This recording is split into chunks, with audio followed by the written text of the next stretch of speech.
Welcome back, moonlit ones. I am Madame Luna, and before we begin tonight's story, do not forget to subscribe for more haunting tales and mysteries under the moonlight. And tell me in the comments, what is one place you would love to visit if you could go anywhere right now? I'd love to see where your imagination carries you. Now settle in, light your candle if you have one, and let us begin. The Night the River Remembered, a Madame Luna true crime telling. This is the kind of case that looks ordinary at first, routine, quiet, almost forgettable, until you notice what glints beneath the surface. It is a story of a small town with a big river, of a missing librarian who kept meticulous notes, and of a handyman who fixed everything except what was wrong inside himself. Names and minor details are changed out of respect, but the pattern you're about to hear, the behavior, the evidence, the choices, comes from the true world we share. Some stories are born from imagination. This one grew from affidavits, interviews, and the slow arithmetic of investigative work. Light your candle if you have one. Let's begin. Rivertown, population 28,000 when the water's low and the tourists stay away, pretends it is made entirely of porches and porch-friendly problems. There's a single strip of cafes and hardware stores, lamplight in winter, blossom scent in spring. Everyone knows which contractor won the municipal bid and who cut their hair too short. Yet Rivertown also has its other half, the river, which takes what it wants and returns what it can't digest. Dock pilings, storm-snapped tree limbs, and the occasional secret. On a cool Thursday in October, a woman named Eleanor Hart, Nell, to most failed to open the Maple Street branch library. Nell was the kind of reliable that made other people sloppy. She arrived 10 minutes early, brewed the tea, wiped the fingerprint smudges from the copier glass. When the front door didn't swing open at 9:00 a.m., the story began its quiet thud. By 9:15, the children's hour parents were knocking the glass and laughing it off. By 9:30, Joyce from the town clerk's office called the main branch. By 10:12, Deputy Ramirez walked over with a ring of keys and an apology for the crowd. Inside, there was nothing. Not the spectacular kind of nothing that implies a struggle, but domestic absence.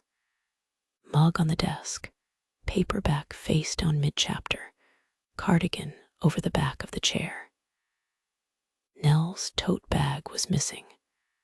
Her phone not there.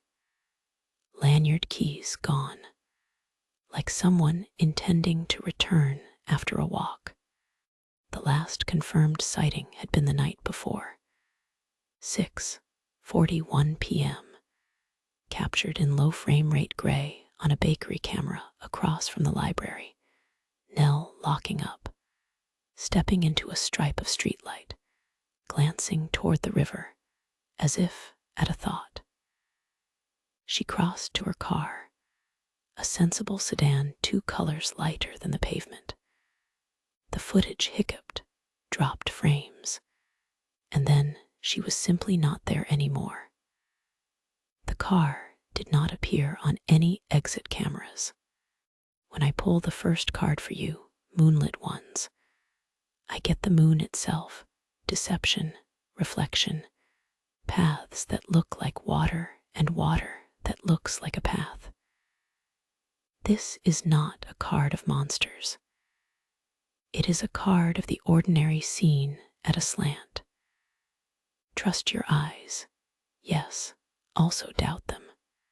Her neighbors described a person with habits rather than secrets.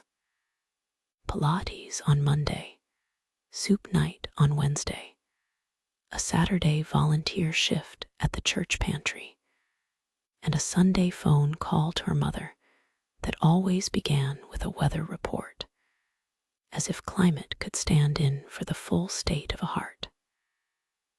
There had been a divorce 3 years back. Quiet, polite, essentially boring. No contested assets. No custody schedule because there were no kids. The ex-husband, Daniel, had moved 2 towns over with a forklift job and a new girlfriend who posted photos of elaborately iced cupcakes. They all liked each other's photos. Harmless. Deputy Ramirez filed the missing person report just after noon. The sheriff authorized an alert by 4:00. By sunset, volunteers were walking creek beds and vacant lots, peering into the world's corners.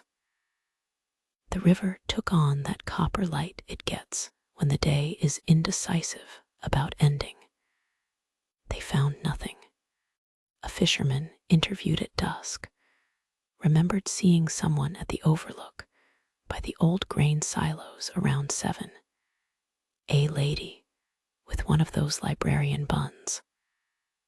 But the description was every woman the fisherman had ever seen from behind. The next day, the newspaper ran Nell's photo.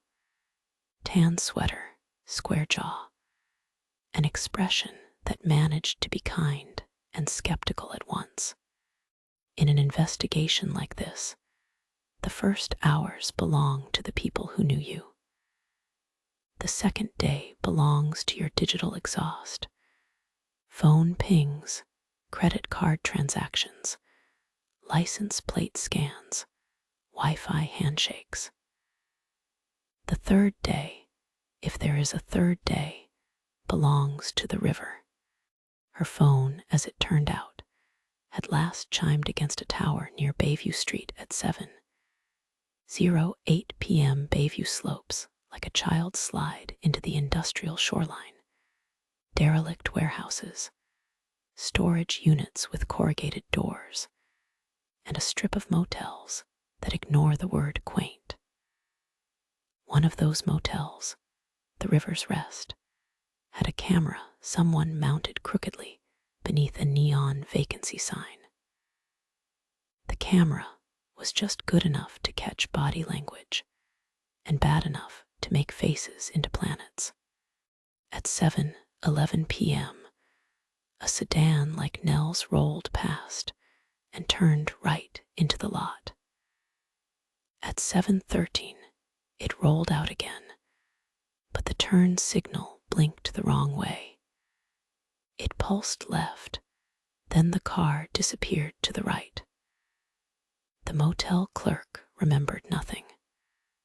The manager remembered everything, and everything he remembered changed the longer he talked. Enter the handyman. His name in this telling is Travis Boone.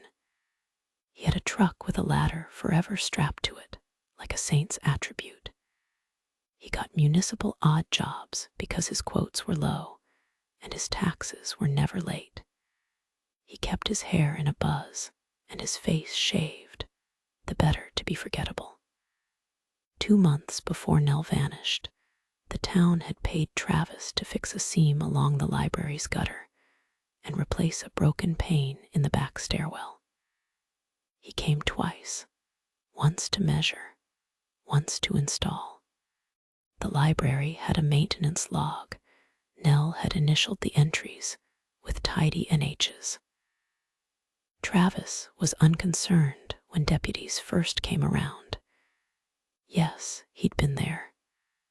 No, he hadn't talked to her much. Yes, he worked Bayview sometimes. No, he had not seen her car. He spoke calmly and without extra words, as if being helpful could be a crime. I have learned to listen the way you watch water in a dark glass, not for what's in it, but for what disturbs it. Travis used to sign invoices with a pen that left miniature ridges in the paper. He did that at the library.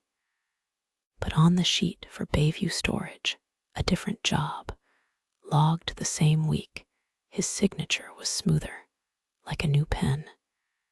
Did he change pens? Of course. People do. But the storage unit's payment receipt also showed up in his account on the same day. $100 cash withdrawal appeared on Nell. And those two movements disturbed the same water. The storage unit.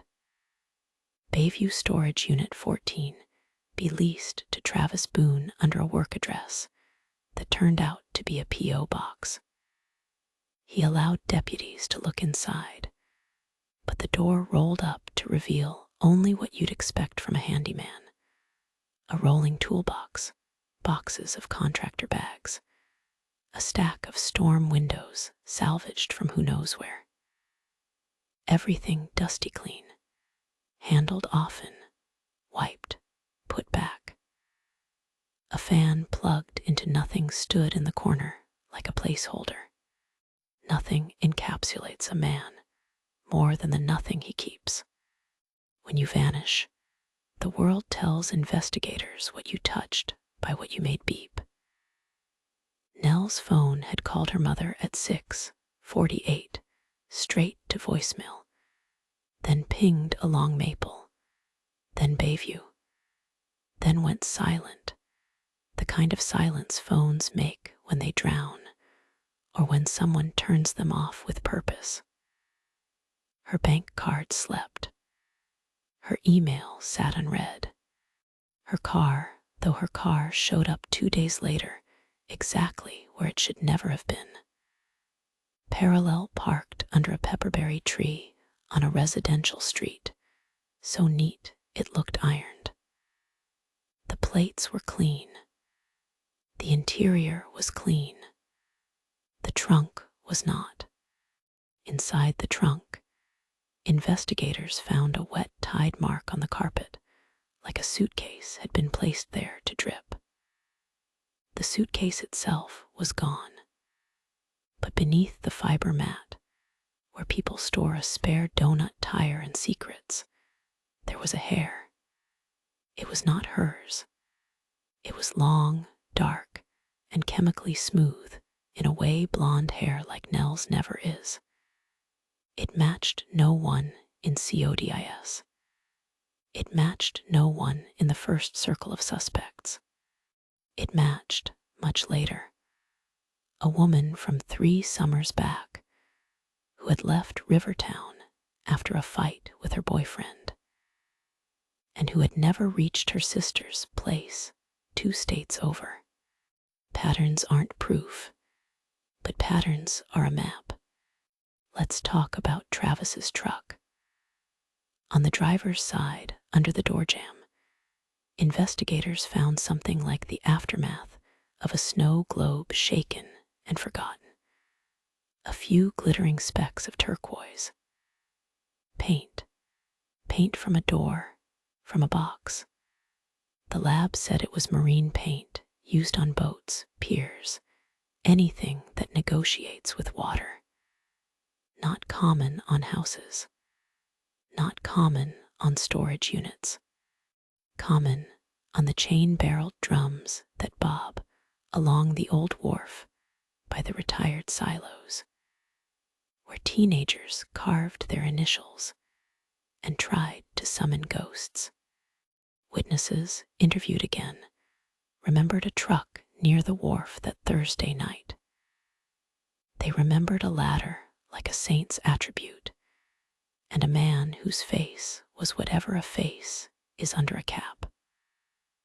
A boat owner who had been checking his lines remembered a sound, the thunk of something heavy being moved by someone who did not want it to sound like a thump.